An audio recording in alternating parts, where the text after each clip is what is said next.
Bonjour à tous, soyez les bienvenus sur CFTV1 dans votre journal à la une de l'actualité sur le continent. En Côte d'Ivoire, lundi 14 septembre 2020, la Cour constitutionnelle a tranché.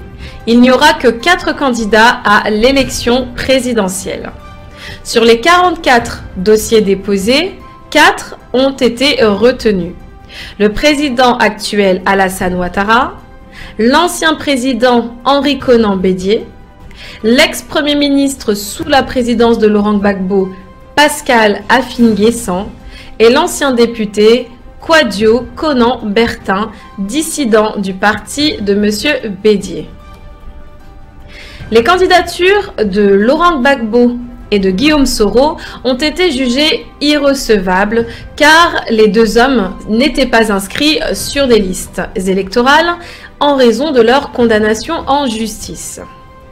Jeudi 17 septembre, lors d'une conférence de presse organisée dans les salons d'un grand hôtel parisien, l'ancien président du Parlement a réaffirmé qu'il maintenait sa candidature de manière, je cite, ferme, irréductible et irrévocable. Guillaume Soro s'appuie notamment sur une ordonnance rendue 48 heures auparavant par la Cour africaine des droits de l'homme, la CADH, qui ordonne à l'État ivoirien de lever immédiatement tous les obstacles empêchant Guillaume Soro de jouir de ses droits d'élire et d'être élu. Fin de citation. Guillaume Soro s'est réjoui en disant « Quand les juges ne sont pas corrompus comme ceux de mon pays, ils disent le droit et lui rendent ses lettres de noblesse. » Fin de citation. Il a donc appelé l'opposition à s'unir pour des élections transparentes et, je cite, « stopper dans sa folle aventure le président sortant Alassane Ouattara, son ancien allié et frère de combat en 2010 contre le pouvoir de Laurent Gbagbo. » Guillaume Soro accuse donc son ancien mentor de coup d'État constitutionnel et demande à l'opposition de faire bloc. L'opposition ivoirienne dénonce la candidature d'Alassane Ouattara à un 3e mandat. Elle la considère comme étant un anticonstitutionnel et sur le plan moral comme un déni de la parole donnée.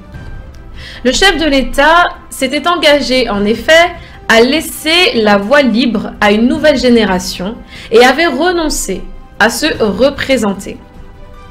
Un engagement qui avait volé en éclats après la mort brutale, le 8 juillet, de celui qu'il avait choisi pour lui succéder, son ami, son dauphin, son premier ministre, Amadou Gon Coulibaly.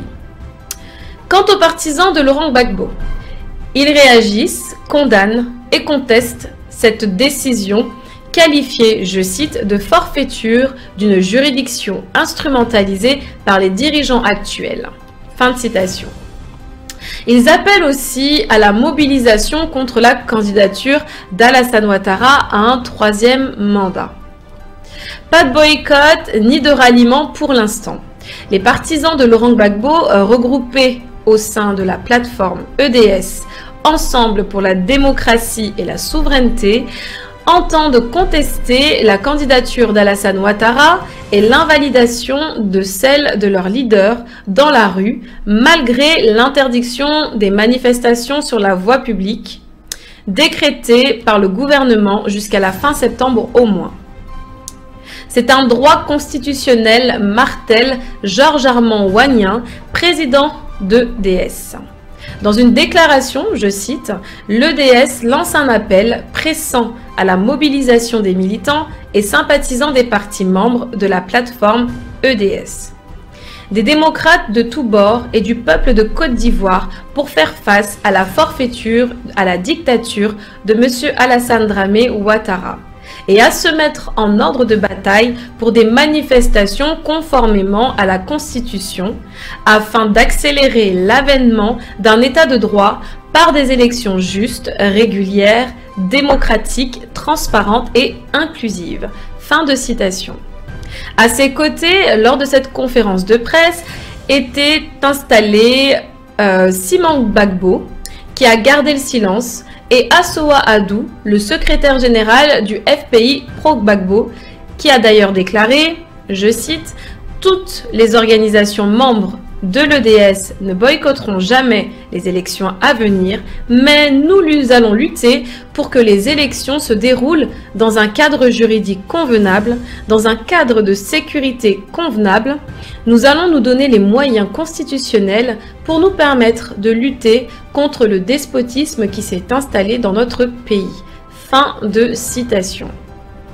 Le FPI et EDS qui promettent de se concerter avec leurs alliés du PDCI d'Henri Konan Bédier qui espère de son côté attirer leurs électeurs à sa bannière.